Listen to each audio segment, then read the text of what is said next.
Fuck that. The entire fucking world needs to educate themselves on narcissism. We, as human beings, want to believe that every single other human being we come in contact with is inherently good. They are not. They are not. There is real evil in this world. You may have never experienced narcissistic abuse. You may throw that word around, that person's a narcissist, thinking it just means selfish, self-centered, egotistical. You need to research what it really means. Because, honey, spiritual warfare is real. These people will wreak havoc on your fucking nervous system. I will be the first to tell you, I was with a narcissist for 18 years of my life. I am 37 years old. I met him when I was 18, started dating him when I was 18, and I left him a year ago. And I tell you, this relationship led me to very dark places. I was on an academic scholarship at a private university when I met him. I had no idea he was an addict because I was naive, because I was uneducated. This man love bombed me so much in the beginning. You are my soulmate. I can't live without you. Tried to unalive himself every time I tried to break up with him. Called all his exes crazy. The ones that were trying to warn me, yeah, they were crazy. Now I'm the crazy ex. And just jealous, and I'm sure that's what he's now telling his 24-year-old girlfriend. He's 42, by the way. This is the cycle you need to understand. First, they love bomb you. That is why it is so hard to end these relationships. You are constantly chasing the person that you thought they were, but that person did not exist. That was a mask. You are in a trauma bond. No, a trauma bond is not bonding over shared trauma. A trauma bond is a literal chemical addiction in your brain. I have recovered from addiction, from EDs, from SA. I have done so much trauma therapy. I have done so many rounds of step work, so many rounds of shadow work. Let me tell you something.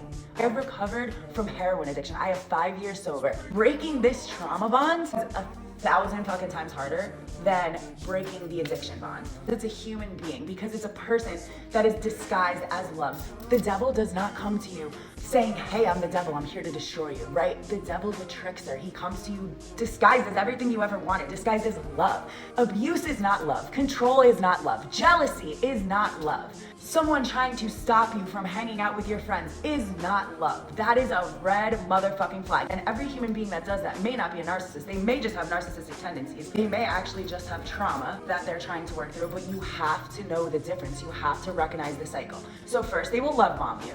Then they will start to very carefully figure out what your boundaries are, right? And if you're an empath and if you're just a human being lover, you will not have boundaries, right? They will go as far as to tell you a story about their friend who did something fucked up. Here's the secret. It's not their friend who did it. They are the star of this story, but they just want to see how you're going to react to it. Then they start jabbing you. They start commenting on your appearance. My ex used to tell me all the time my hair was bleach blonde for years, and he'd be like, I don't even like blondes, I like brunettes. He would make fun of the clothes I was wearing. You're gonna wear that? That doesn't even match. What are you doing? And then he started to dress me himself. I wasn't allowed to wear skirts because according to him, I was a whore and I didn't know how to sit in a skirt. Meanwhile, I literally went to etiquette school and sat with my legs crossed all the time. He would lie and say his friends would say stuff about how I was dressing. I was not dressing any different than any other girl. And then I'd go back and ask his friends and they'd be like, we didn't say that. So I came to the conclusion that he was just nervous and he had some past trauma and I had to make him feel safe. So I changed who I was to make him feel safe. Then the bar consistently got set higher and higher and higher.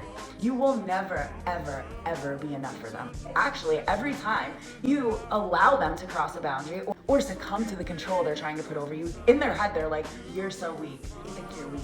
They're like, oh, this is perfect. Now I can just keep pushing harder and keep pushing harder. They will do whatever they want. My ex would not allow me to go anywhere without him because that meant I was cheating on him. But he brainwashed me into not wanting to do anything without him. Because every time I tried to go out with my friends, a fight would occur. He would find something to get mad at, whether it was what I was wearing, who was going, who I was speaking to. I would handle situations where men were hitting on me and still get told I'm a dumb bitch whore and get spit on because a man came on to me. But then he'd say, sorry, here's the cycle. Then the tears would come. I'm just insecure because of your past. My past was consistently thrown in my face. But his past, the times that he cheated on me, that he stole money from me, that he lied to me, that he left me for dead, none of that would come up. Because God, if I tried to bring up his past and get him to take accountability, it was an all-out war. And there's the cycle again.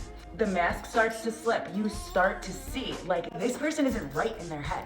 And you try to hold them accountable, but then they just get more abusive. You try to make them heal. You will not win with these people. This is pure evil. These people are demonic. They will do anything to cover the abuse they made you endure when you try to hold them accountable. When God forbid you have children with these people, they will be the next victims. My ex is literally gaslighting my 9 and 6-year-olds into believing that they did not see their mother get choke slammed onto her bedroom floor, that they did not see their mother get choked up against a wall. I wasn't even aware that they saw it until DCPMP interviewed them, until I started prying for information once we were in therapy. These kids were scared to tell me because they were scared of him. Instead of saying sorry, he is calling them liars and making their mental health unstable. Meanwhile, I'm trying to heal from my own mental health and trying to explain to these kids, Daddy's just not ready to face the truth. And my daughter cries almost every time she talks to him now because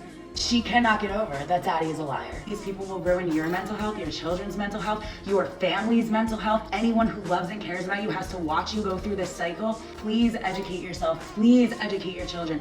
Even if you have not experienced narcissistic abuse, just read up on trauma bonds, read up on narcissistic abuse so you know the signs to look for, because this is very real. And these people are actually running our earth, but that's a whole different topic. I love you guys. Stay safe out there. Find the empaths.